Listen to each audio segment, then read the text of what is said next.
आज टाटा कंपनी को कौन नहीं जानता। शायद ही कोई ऐसा होगा जो टाटा कंपनी को नहीं जानता होगा या उसके बारे में ना सुना होगा।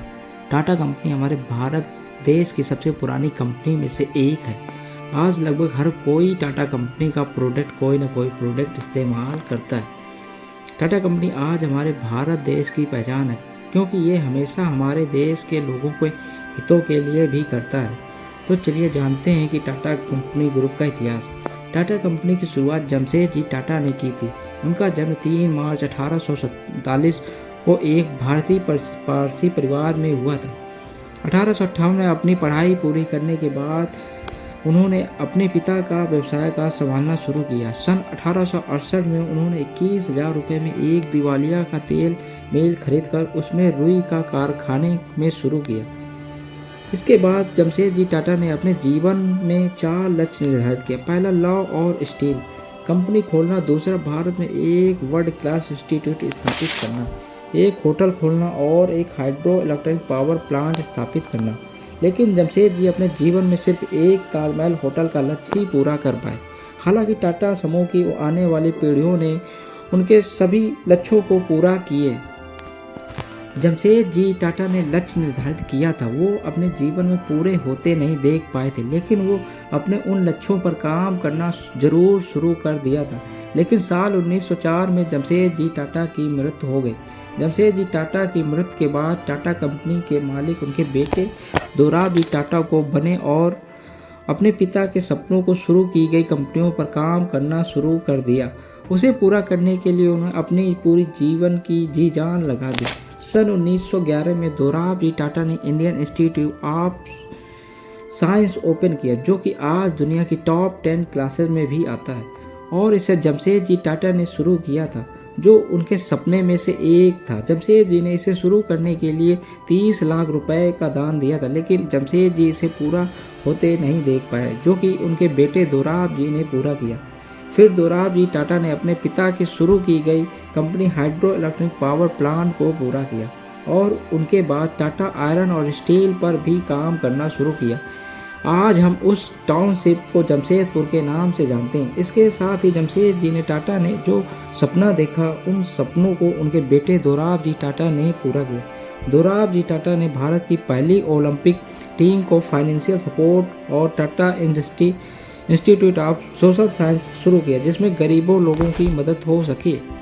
बात है 1938 में दोराबजी टाटा ग्रुप के चेयरमैन पद से हटने के बाद जेआरडी टाटा ग्रुप के नए चेयरमैन पद के लिए चुने गए। उस वक्त जेआरडी टाटा की उम्र 34 साल की थी और टाटा ग्रुप की कुल 14 कंपनीज थी। जेआरडी टाटा ने टाटा एयरलाइंस शुरू किया और उस एयरलाइंस की पहली फ्लाइट कराची से मुंबई की शुरुआत की। ये भारत की पहली एयरलाइंस कंपनी थी और इसे जेआरडी टाटा ने दुनिया की बेस्ट एयरलाइंस कंपनी बनाई। लेकिन उस एयरलाइंस कंपनी का कंट्रोल भारत सरकार ने ले लिया और उसका नाम एयर इंडिया रख दिया। लेकिन भारत सरकार ने एयर इंडिया का चेयरमैन जेआरडी टाटा को ही रखा।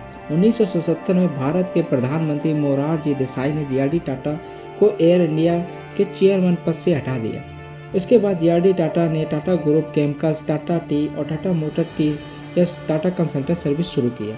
जब जेआरडी टाटा ने टाटा ग्रुप के चेयरमैन बने थे, तब टाटा ग्रुप की 14 कंपनियां थीं। लेकिन 1991 में जब उन्होंने टाटा ग्रुप के चेयरमैन पद को छोड़ा, तब टाटा ग्रुप की 95 कंपनियां हो चुकी थी। जेआरडी टाटा अपने बिजनेस के साथ साथ सोशल वर्क भी किया करते थे। 1941 में जेआरडी टाटा ने टाटा मेमोरियल सेंटर शुरू किया, जिसमें लोगों को कैंसर जैसी बीमारी का इलाज कम से कम पैसे में किया जा सके। 1981 में रतन टाटा को टाटा ग्रुप का अध्यक्ष बनाया गया। 1991 में जेआरडी टाटा के द्वारा रतन टाटा को टाटा ग्रुप का चेयरमैन चुना गया और उसके टाटा ग्रुप का तेजी से बढ़ने लगा। टाटा पहले कमर्शियल और पैसेंजर के व्हीकल बनाती थी। 30 दिसंबर 1998 में पूरी तरह से भारत में बनी टाटा कंपनी की इंडिका कार लॉन्च की गई। रतन टाटा का यह ड्रीम प्रोजेक्ट था, लेकिन ऑटो एयरलाइंसेस के लिए इस कार की बहुत आलोचना की, जिसका उसका असर टाटा इंडिका की सेल्स पर हुआ और मार्केट में अच्छा रिस्पांस नहीं मिल पाया, जिससे टाटा को भारी नुकसान हुआ। इंडिका कार फ्लॉप होने के बाद रतन टाटा की काफ़ी आलोचना हुई और एक कार कंपनी के समझदारों ने कार कंपनी को बेचने का सुझाव दिया, जिसके लिए सन टाटा समझदारों के साथ कार कंपनी बेचने के लिए अमेरिका फोर्ड के पास गए, लेकिन अमेरिका में फोर्ड कंपनी के सीईओ ने उसने ये बोला कि अगर कार कंपनी बनानी नहीं आती तो इतना पैसा क्यों लगाया। इस कंपनी में ये बात रतन टाटा को चुभ गई और रातों रात बिना बेचे अमेरिका से वापस चले आए और अपना पूरा ध्यान टाटा कंपनी मोटर्स पर डाल दिया।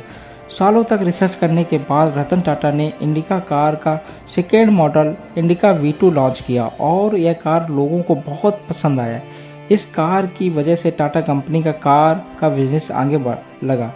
दूसरी तरफ फोर्ड कंपनी अपने नए मॉडल जगुआर और लैंड रोवर की वजह से बहुत घाटा झेल रही थी। साल 2008 में आते आते फोर्ड कंपनी दिवालिया होने के कगार पर पहुंच गया था। जब फोर्ड कंपनी दिवालिया होने की कगार पर आ गई थी तब रतन टाटा ने फोर्ड कंपनी के सामने उनके लग्जरी कार जगुआर और लैंड रोवर ब्रांड को खरीदने का प्रस्ताव रखा और फिर फोर्ड कंपनी के सीईओ अपने समझदारों के साथ भारत आए, जैसे कभी रतन टाटा अपने समझदारों के साथ अमेरिका कंपनी बेचने गए थे और 9300 करोड़ में टाटा ग्रुप के इस लग्जरी ब्रांड को खरीद लिया। आज रतन टाटा के पास टाटा ग्रुप में 100 से भी ज़्यादा कंपनीज और 150 से भी ज़्यादा देशों में फैला हुआ है। उम्मीद करता हूँ कि ये वीडियो अच्छी लगेगी। मिलते हैं नेक्स्ट टॉपिक के साथ।